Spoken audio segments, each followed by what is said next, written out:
Yes, we are disrupting normal programming, and we're going to talk about something very critical. Tomorrow is International World Women's Day, and I think we need to discuss some issues about women. So, before we go into the straight discussion, let's have this preface. The International Women's Day is celebrated in many countries around the world as a day when women are recognized for their achievements without regard to divisions, whether national, ethnic, linguistic, cultural, economic, or political. International Women's Day first emerged from the activities of labor movements at the turn of the 20th century in North America and across Europe. Since those early years, International Women's Day has assumed a new global dimension for women in developed and developing countries alike. Women and girls all over the world. We are here this evening to celebrate the women on whose shoulders we stand. The government of Uganda has had success in domesticating global gender norms alongside inconsistencies between policy statements and the ways in which plans are implemented. By early 2000, Uganda had established policies and legislation to advance gender equality. Article 33(6) of the 1995 Constitution prohibits laws, customs or traditions which are against the dignity, welfare or interest of women. The Constitution states that men and women are equal before and under the law, and where gender inequalities exist, the Constitution provides for the implementation of affirmative measures to address these imbalances. In the last few years, protection of women's and girls' rights have been put in place, namely the 2010 Law on Domestic Violence and the 2011 Domestic Violence Regulations, the Anti-Genital Mutilation Act of 2010, the Anti-Trafficking in Persons Act of 2009, and the Equal Opportunities Commission Act in 2007. Despite these efforts by the government of Uganda, there are so many areas that need desperate attention as to better the status of women in this country. In line with today's discussion, we seek to critically fix our focus on two areas that require urgent redress. These are the worrisome gender-based violence against women and the related consequences of aggravating HIV, stroke, AIDS infections amongst those GBV-affected women. Violence against women and girls constitutes a major obstacle to the empowerment of women. According to the 2012 Uganda Domestic Health Survey, 56% of women aged between 15 to 49 have experienced physical violence at least once since age 15. One of the factors behind this high prevalence rate is the widespread cultural acceptance of such violence. According to the Uganda Police Force 2014 Annual Crime Report, defilement is the third most common crime reported to the police.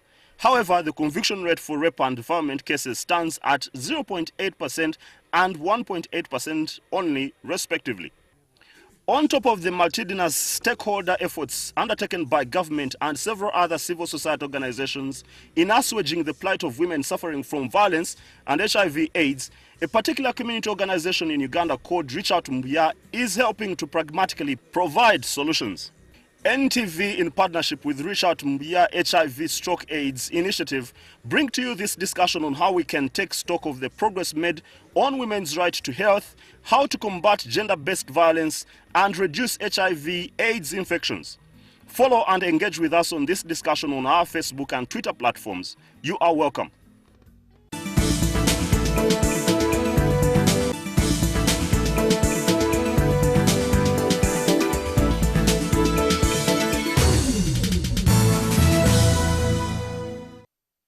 Thank you for joining us in this beautiful afternoon here in Kampala. Of course, all over the country and all over the world, we are disrupting our normal programming. And so let's discuss this issue concerning women, the gender-based violence, and of course, the repercussion that comes at when those women are abused or violated, they actually get to be easily susceptible to HIV/AIDS infection. In the studio, I have great partner, resplendent ladies who have joined us in support of this discussion, and they're coming from Reach Out Mbuya AIDS HIV initiative. And on my extreme left, I have the lady called Cinderella Arena, the Strategic Development Officer, Reach Out Mbuya organization. Cinderella, you're welcome. Thank you very much. Okay. Sometimes you cut your name to Cindy. Yes, yeah? Cindy is okay. All right, so I can use Cindy along the way. And just in the middle, next to me, is Sylvia Namboze, Orphans and Vulnerable Children Supervisor, still Reach Out Mbuya organization. Sylvia, welcome. Thank you. It's Nambozo, Nambozo. from Eastern Uganda. All right. Thank you very much. Apologies on that particular misspell of your name. So let's go straight into the discussion. Cinderella, first of all, just for purposes of respecting your partnership here, so give us just an overview of what Reach Out does and how far you've gone with dealing with your mandate as an organization. So Reach Out Mbuya Parish HIV/AIDS Initiative is a community-based, faith-based organization. Reach Out was started in 2001. Our organization started with just 14 clients. We are affiliated to Our Lady of Africa Mbuya Catholic Church, and our operations are in the catchment areas where we have slum and less privileged members of our communities. In Kampala, we are operating in Nakawa Division, areas like Acholi Quarters, Kasokoso, Banda, and other areas surrounding Kampala. We also operate in Wakiso, Nakasongola, Nakaseke, and Luwero. Reach Out Mbuya is a direct service provider for HIV/AIDS services. We operate in cooperation with the Ministry of Health and other development partners. Now, since 2001, Reach Out has served more than 10,000 clients. That means we've provided direct service provision to persons directly affected by HIV/AIDS. That means clients who are positive and enrolled in care. We do also support other members of that household affected by HIV/AIDS. And since inception, we've served more than 15,000 orphans and vulnerable children. Now, a couple of these children emerge from vulnerable households. And at Reach Out, we care about the less privileged members of society. So when you say vulnerable households, what do you mean? Vulnerable households, so in line with operations of Ministry of Gender, Labour and Social Development, we have criteria to determine vulnerability of a household. And one of those key issues in the core assessment points is HIV/AIDS. So when you have a typical household that has been raided by AIDS, we know the epidemic has been in this country for quite a while, and it has ravaged so much of the social fabric. So at Reach Out Mbuya, a typical vulnerable household is that household that lives on less than $1 a day, that household whose head or member is directly affected by HIV, that means they're HIV positive. In the same household, you find a member who is in need. That means they're unable to meet their core social service areas. Yes. So your vision states that you're community free. You want a community free of the spread of HIV, where those persons already infected and affected by HIV are living positively with an improved quality of life. Yes. So do you feel you're actually meeting that mandate, that kind of aspiration in that vision? Globally, we're fighting hard to end AIDS by 2030. And Reach Out Mbuya is one of those organizations that are striving to end AIDS. So in our mission, every day we work hard to ensure that all our communities are free of AIDS. Good. And I'm happy to highlight that the first client to benefit from the PEPFAR, USAID PEPFAR funding for antiretroviral treatment is a Reach Out Mbuya client. Yeah, the PEPFAR, which was initiated by President George W. Bush. Okay, thank you, Cinderella. Let me come to Sylvia. So, Sylvia, with the prevalence of HIV, people living with HIV in 2015 here in Uganda, we're about 7.1% of course, the entire population, okay? And globally, it was 1.5 million of those people. And so we're asking ourselves, there are so many efforts that have been put underway by a multitude of interveners, including central government, including global players. Our current programs, these interventions that are being done, really effective? Are they working? What is your prognosis about this whole thing? The efforts that have been put in place, both globally and nationally, are working. We can see results. As we speak now, for example, as Reach Out, we boast over zero transmission of mother to child, a program that was spearheaded by our First Lady, Mama Janet. That is evidence that the efforts are working. If you're having zero transmission of mother to child of HIV, then that shows you that efforts are absolutely working. In the past, we had very few people accessing antiretroviral treatment, but now with availability of funding from the US government and the many CSOs all over the country. Services have been taken closer to people that need them. And now we are striving to achieve our dream of the 90-90 because the services have been brought closer to the people. So I totally confirm that these efforts are working, and the Ministry of Health is taking lead to corroborate these efforts, where we regularly meet as stakeholders to share information on statistics and who are most affected. As we know right now, girls and women between 19 and 49 are most affected by the virus, and efforts are targeting such people. But we're also cognizant of the fact that men are missing out on HIV prevention and response. So CSOs and government is tasking all partners to ensure that men are brought on board so that we can achieve the 90-90-90 So target. you imply that the disinvolvement of men in the arena of fighting against HIV and AIDS is the one which generated the population of 1.5 million in Uganda to be HIV infected. Because 1.5 million people having HIV in a country like ours, which is just literally about 4.4 million and something, 40 million and something, is quite worrisome. It is. So are you saying the men are the problem or the intervention? No. Initially, if you knew, the HIV interventions were concentrated in urban areas initially. And there were many myths surrounding HIV. Many people thought this was a traditional issue, you know, and they had different interpretations.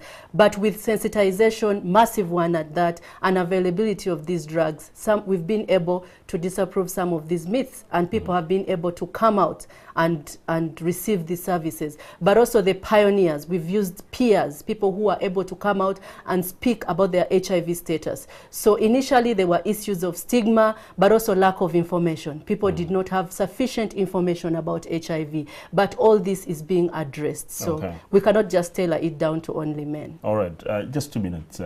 What is your take on that, Sin? Engaging men and boys is critical in addressing HIV/AIDS because both men and women contribute to the transmission of HIV/AIDS, and that means at the heart of our response, we must look to ensure that HIV prevention messages reach to these men, because the men don't live in isolation, and so are the women. In terms of treatment and care, at Reach Out Mbuya, we do not engage these women in isolation. We have a holistic mode of care that looks at the individual in relation to their family. And the bulk of our intervention in reaching out to men is in a way that we go to find the men. We go to the places where these men drink alcohol. We go to the places where they work. We go to the places where they do other co-curricular activities. And because it's comfortable for men to meet their peers where they are, we find it an effective way to reach out to men where they are, because then you will reach in their comfortable places and get them tested and get them with the messages for HIV prevention and response. Okay. Yeah. Now, Sylvia. Yeah. Just again, of course, you touched on the issue of the 1990 agenda. So the United Nations AIDS Commission or agency set up a dream, a big kind of aspiration, saying that they needed the HIV epidemic to be eradicated by 2030, between 2030 and 2040, and they set up a 90-90-90 ambitious treatment target to help end the HIV AIDS epidemic. So implying that by 2020, 90% of all people living with HIV will know their HIV status, that by 2020, 90% of all people will be diagnosed, rather with diagnosed HIV infection will receive sustained antiretroviral therapy, and same, by 2020, 90% of all people receiving antiretroviral therapy will have viral suppression. True. So the government of Uganda committed to this. We're asking ourselves, was this commitment really something that was just an excessive excitement to it, or it's a realistic commitment that we can be able to have realized in our own country that by 2030, 2030 actually we have eliminated HIV in 2030, 2020 we have this 90-90-90 treatment target? The 90-90 target, I think, is very realistic, and I think it was worthwhile for government to commit to this, because the major challenge we're having is people not being able to know their HIV status and being diagnosed late, and often cases we were losing some people because of that, because by the time they seek your services they have full-blown HIV. And for your information, as we speak now, the target is being revised to 95, 95, 95. But that is not official. Yes, because from the information that we are sharing as partners coordinated by the Ministry of Health, we realize that the target is achievable. And what does it mean for us? So is it revised locally, or you're talking about no, the UNAs? It's globally. That's the chart that it is globally, because it was set globally, so if it's in the process of being revised globally as well. I think it is very important and timely that we get to target our efforts, because initially it was just about testing, let people find out their HIV status. But what we are doing right now is targeted testing. Can you go and look for the people who will test HIV positive? And then research shows you that the people who are most at risk are commercial sex workers. They are the married people. They are the young girls, the women. So our efforts now are targeted. We do not just go and stage up HIV testing services out of the blue, but we use information, we use peers to reach out to the people that we think will yield the positive results, because we think that it's important that we reach these in order to put them on treatment and reduce their viral suppression, because as long as they are not on treatment, then they will be able to pass on the virus to other people. They will not be able to achieve this dream. Yes. Cindy, you take on that? Yeah, do you think really this aspiration is achievable, in as much as she's reporting about something we had not actually come across? There's even a revision to put it to 95%, implying that by 2020, you're looking at the treatment coverage of 95% of all these particular areas. When you are going through your work, do you see that actually the government, the collective effort, both the government and the civil society organizations, is it driving to that? Yes, it is driving to that. The 90-90-90 targets are just a way of us ensuring that our efforts to epidemic control is a sustained effort and a focused effort.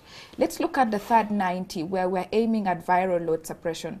A recent study by Uganda population-based So viral HIV. load suppression, please let's not assume that all our viewers understand. The third 90 looks at ensuring that those who are on treatment and have the amount of HIV/AIDS virus that is in the their viral blood, load. yes, is suppressed, Yes. is reduced, meaning the transmission rate for HIV/AIDS is reduced. So we look at the third 90, and that's where the issue of violence comes in for women. Which we're going to deal with. Which we're going to deal with at a later stage. But for me, the incredible effort that Ministry of Health and government is thinking, we raise our targets to 95, 95, 95, is critical. That means in the first place that we've made great strides in doing all of this, in achieving the targets. And again, in our programming, all of these first 90, second 90, and third 90, we care about them, we address them, and we do not do all our interventions in isolation. Yes. Okay, just lastly, in a minute, Sylvia, the diagnosed, the second 90% kind of target, which is ensuring that all people with diagnosed HIV infection receive sustained antiretroviral therapy. Do we have the resources to ensure that that actually is done? Are you seeing that there is an investment in this area and the funding is sufficient? Absolutely. There is funding. Of course, we know that as a government, we get support from international donors. And I like to credit the US government on this, because they've greatly supported us in this area. And I can assure you that for most of the hospitals in Uganda, we hardly have any stockouts of HIV, of antiretroviral drugs. So it is something that can be achieved, but also the government and also the civil society organizations are also tapping into the private companies that are willing to support. As you saw recently, we saw the UN team visiting the Saudi prince to lobby for resources for such activities. So with support from Ministry of Health and with support from international donors, it is possible, because we have seen that we are able to provide drugs for those that need them in most of the hospitals that are being strengthened by the different CSOs and Ministry of Government. So it's achievable. Okay, pretty a good picture that indeed you're painting, and I believe we have progress based on the facts that we're dealing with here. And thanks our viewers for keeping with us. We're going to go for a break, and when we return, we're going to deal with the issue of gender-based violence and how it affects women and actually exacerbates their vulnerability to attract HIV and get AIDS infection. We'll be right back after this short break.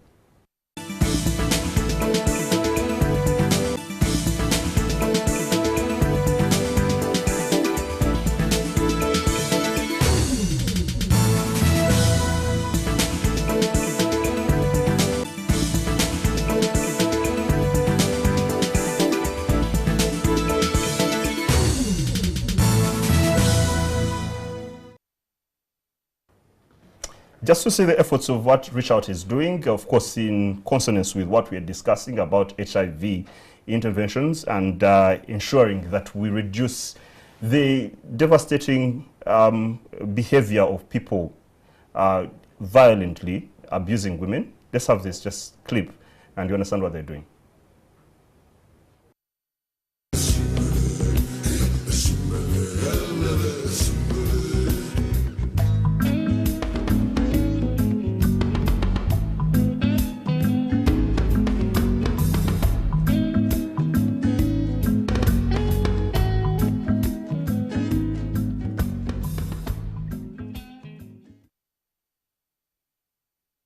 Reach Out, in my eyes, is a totally community-based program in every sense of the word. We are living within our community. Our patients are, or clients, as I like to think of them, are all from here.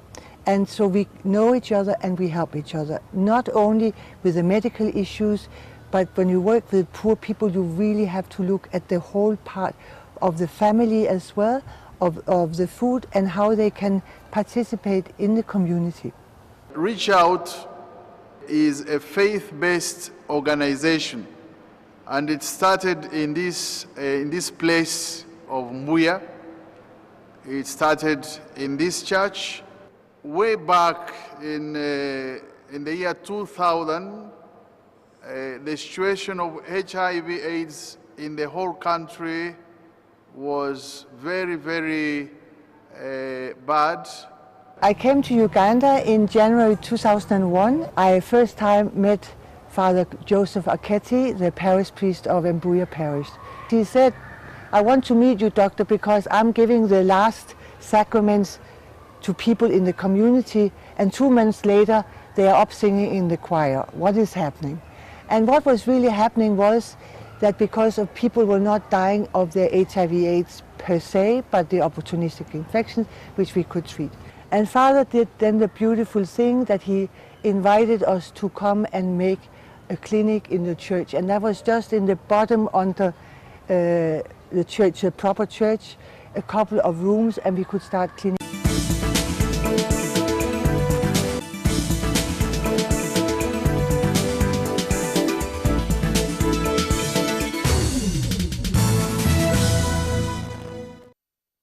Thanks for keeping us here at NTV as your #1 station. We're coming live to you from the Kampala International Conference Center. So, and please, let's just continue engaging in the discussion. Now, Cinderella, there is the issue of gender-based violence that we had to first resolve as we were discussing AIDS. And one of the biggest difficulties that have been in place, of course, till 2016, is data provision.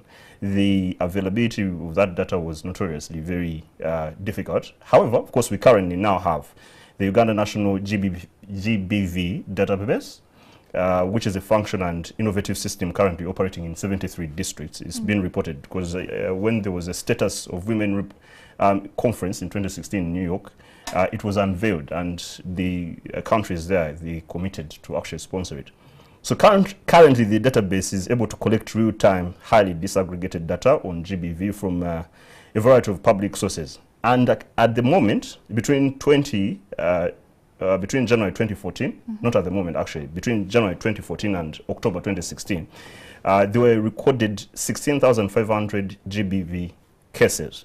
And 81% of those survivors were women, which is incredibly saddening, and 19% were men.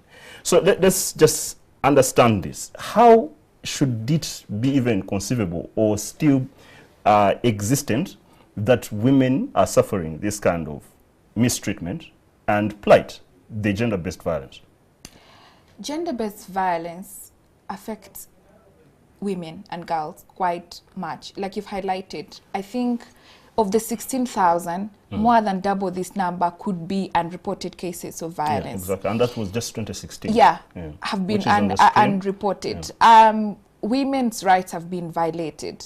The various forms of violence that really affects women. We have sexual violence, we have physical violence, emotional and economic violence. And at the heart of our programming, we care about ensuring that all women realize their full potential. Just to let you know that adolescent girls and young women, which is, you know, part of the broader constituency of women, are one of those highly impacted by HIV/AIDS. And one of the causes of this is that these girls are exposed to violence, like sexual violence. We've had cases of rape, we've had cases of defilement, we've had cases of commercial sex work. And so all these exposures, well, these women are struggling to survive, they're exposed to violence. And just again to highlight, we know that violence has really affected the realization of women's rights to health. And because of this, sometimes we don't have these mechanisms for women to use to report these cases, and they suffer in silence. And as we press for progress in this Women's Month or Women's Week, that we're trying to see how best can we transform the lives of women, for me, I believe that we need to target our interventions to ensure that all women are on board, whether women in the rural areas or women in urban settings, women in middle class, young, all women alike. All of them have unique needs and challenges, and addressing them means that we listen to them. We go where they are. At Reach Out, we do have expert clients. And we pick out, for example, the mother-to-mother supporters. These are HIV/AIDS affected women. We pick them, train them, and use their skills and commitment to reach out to other women, to be able to open up and receive services, receive support, and be better, you know, able to lead their lives. Yeah. Okay, tremendous. And so do you feel that we're on the right course and like optimistically, actually, this will go down?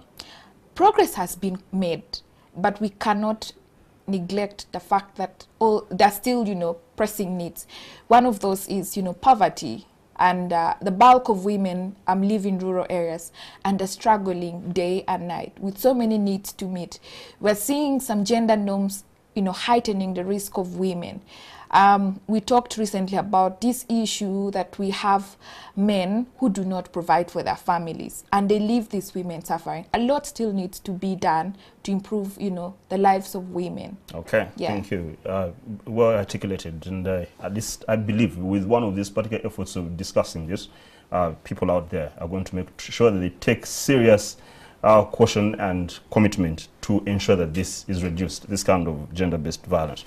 So now, Sylvia, according to UNA's study published in 2004 and it was conducted from South Africa, it highlights that about 1,366 South African women attended health centers in Soweto and agreed to be tested for HIV and interviewed about their home lives. After being adjusted for factors that could distort their outcome, the figures showed that women who were beaten by their husbands or boyfriends were 48% more likely to become infected by HIV than those who were not.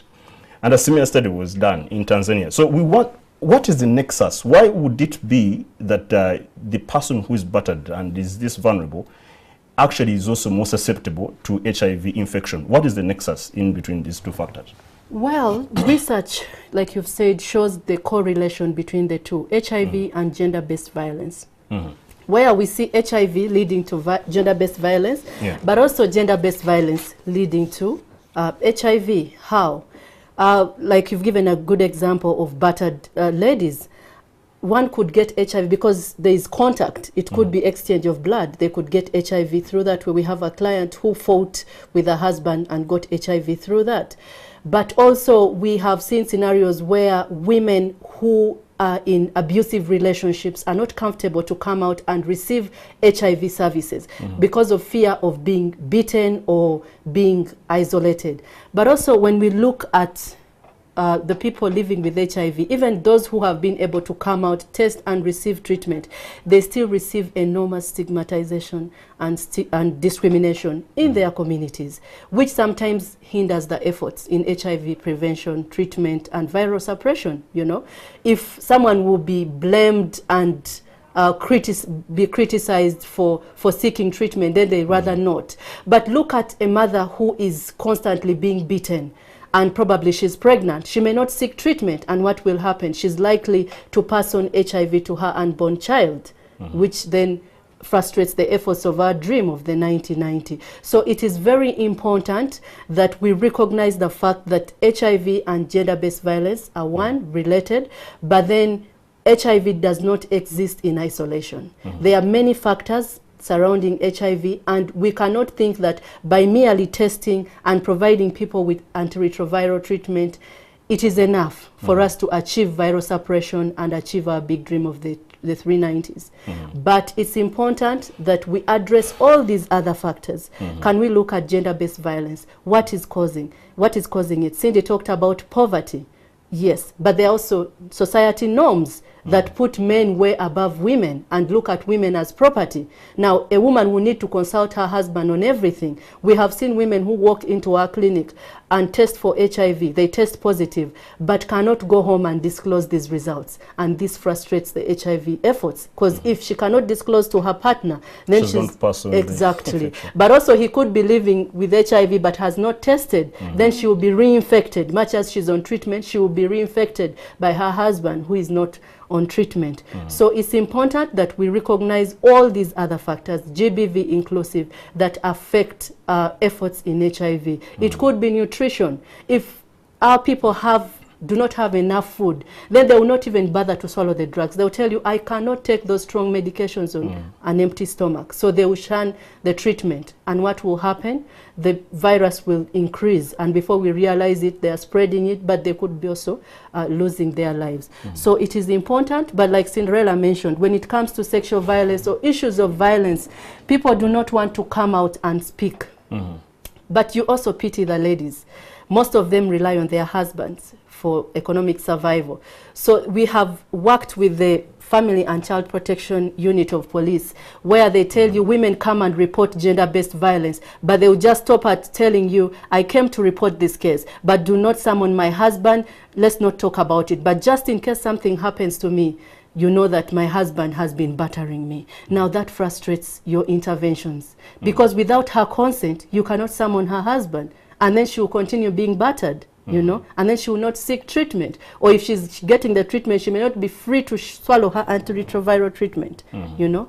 So it is important for people to come out, but it's also collective effort that we address these issues. It's not just about reaching out to the women. Yes, we will sensitize, but what have we put in place to make sure that those who already are experiencing violence can receive the necessary support?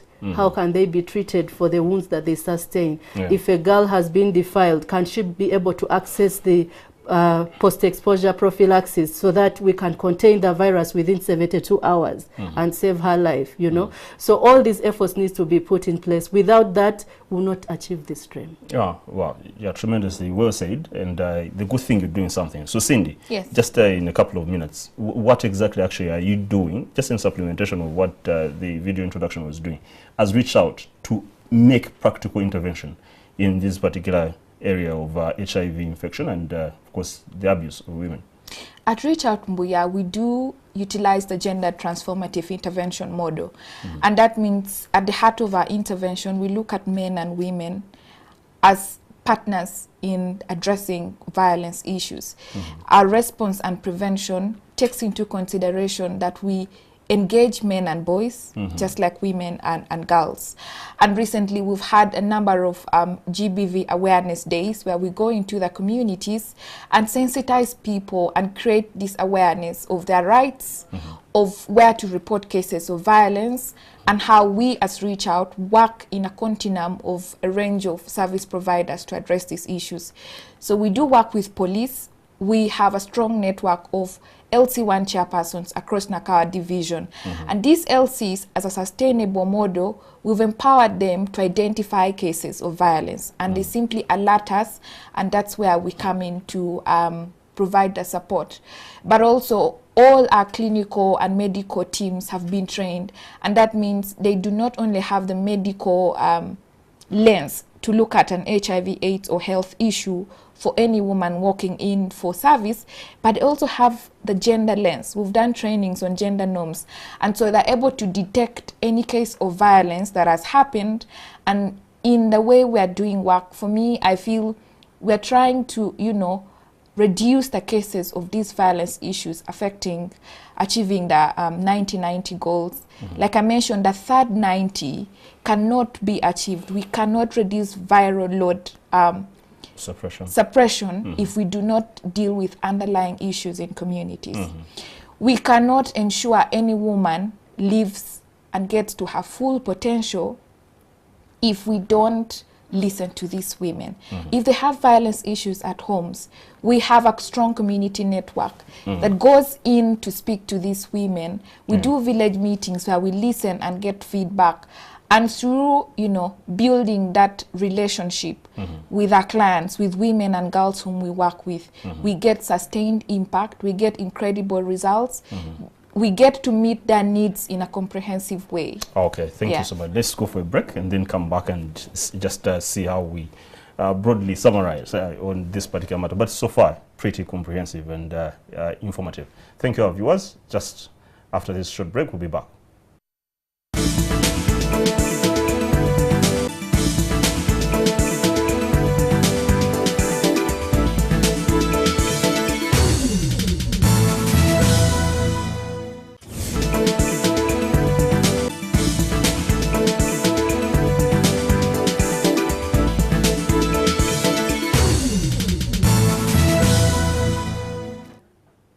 Just before we close, let's see again what Reach Out is doing in this particular clip, just to emphasize what also the rest of us in society really need to intervene in these two areas of HIV and GBV. Reach Out has a niche in this society, and it has been targeting the poorest of the poor and going out to them. The community approach that Reach Out has been a unique approach. Not only do they find the clients in their homes, but they follow up and link up. There's a linkage between the community and the facilities. We have 3 facilities in Kampala, here at Mbuya, one at Chinawataka, and the other one at Banda. The community department is very important in Reach Out's program because we work with the community and we support each other. Reach Out provides treatment, yes, but we know that the environment around the individual affects the uptake of the drugs. So we go out to the community to ensure that the clients are supported. We have village meetings where we hold dialogue meetings with community members to find out what are the challenges they are facing and what are the new issues that are cropping up that we need to address. So the community aspect ensures that the client receives holistic service.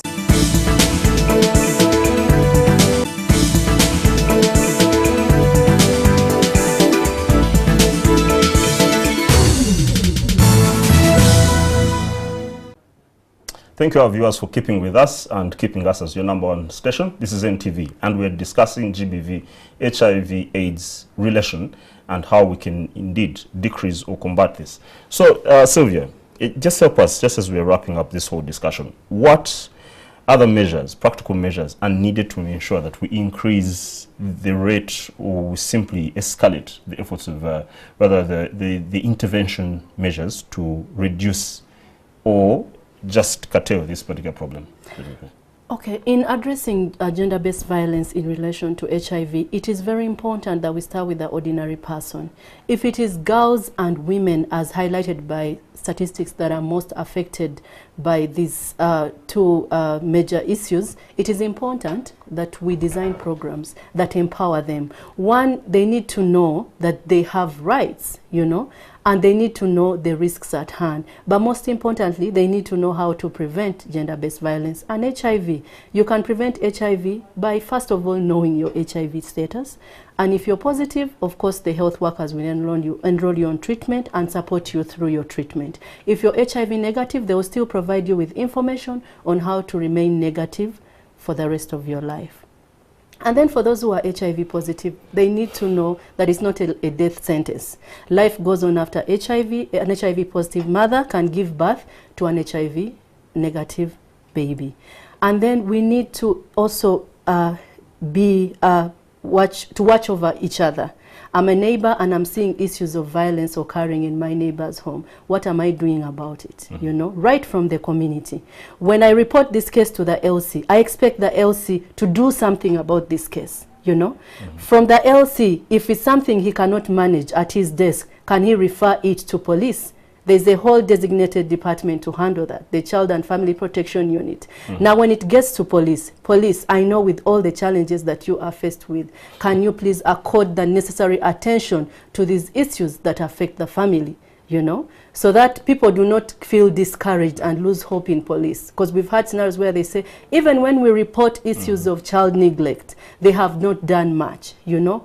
And then police will also present their issues of lack of funding. They will tell you, in most cases, there is money to go and combat a riot, but there is no money to go and address GBV issues, you know. If you report a GBV issue, they'll say there is no fuel in the car, you know, and this poor lady who has come to report the lady has no money. Give them money. Exactly, you know. So can all of us do what we are supposed to do? Can government ensure that this particular area, because it is no secret that the Ministry of Gender, Labour and Social Development is one of the least funded ministries in this country. Can we accord gender-based violence the necessary attention that it deserves? Can we allocate money so that those who are seated in those offices can go down and address the issues that affect women and young girls? Wow. This is very important. Brilliantly done, and I hope the people in power are heeding to this particular call. Now, lastly, Cindy, you're doing a great job, and I think anyone who is watching, they must appreciate your efforts. And you have a report which was issued in 2016, just enumerating the great things you've done. And I think it will be just posted here on screen for people to see what you're doing. Mm-hmm. What is the plan forward as we wrap up as our partner on this particular show? At Reach Out Mbuya, we're still in business. We're not closing shop. What we plan to do in the next period going forward is to consolidate our gains. We've transformed very many lives. We've served more than 10,000 clients directly with the much needed services. And as we strive to consolidate our gains, we want to remain the next institution where anybody can walk in to receive services. And that means at the heart of our intervention, we are going to remain the game changer in HIV/AIDS programming. We're also going to consider looking into non-communicable diseases and addressing all aspects that affects the lives of people whom we serve. Mm-hmm. So yeah, that's the report again to highlight, we know that HIV/AIDS has linkage with so many other issues. We talked about violence, but we also know that women and girls have incredible issues that affect them, and empowering these women, taking on to their rights as we press for progress, is something that Reach Out Mbuya cares about. We are a community-based organization, we're a faith-based institution, and all our interventions takes care of an individual looking at the spiritual, emotional, and medical needs. And we'll keep pressing for that and consolidating our gains going forward. Yes. And on that note, indeed, just have to appreciate you. You've been such very articulate, very passionate, and brilliant discussants on this particular heavy matter of general national, of course, and international concern. And I wish you a very brilliant, beautiful World International Women's Day tomorrow, Sylvia and Cindy. Thank you. Yeah, Thank and send you our for having greetings us. to all your colleagues at Reach Out Mbuya. And thanks our viewers for keeping with us. These discussions are always structured, and it's in partnership with entities out there. If you're a ministerial agency or a department, or just an agency of government, and you want, or an NGO or a corporate entity, please come, talk to us, talk to our MD, talk to our sales team. We'll have a brilliant discussion just as we've had here. And please stay tuned on NTV. I'm Karaga Bodrins. NTV The Beat is next.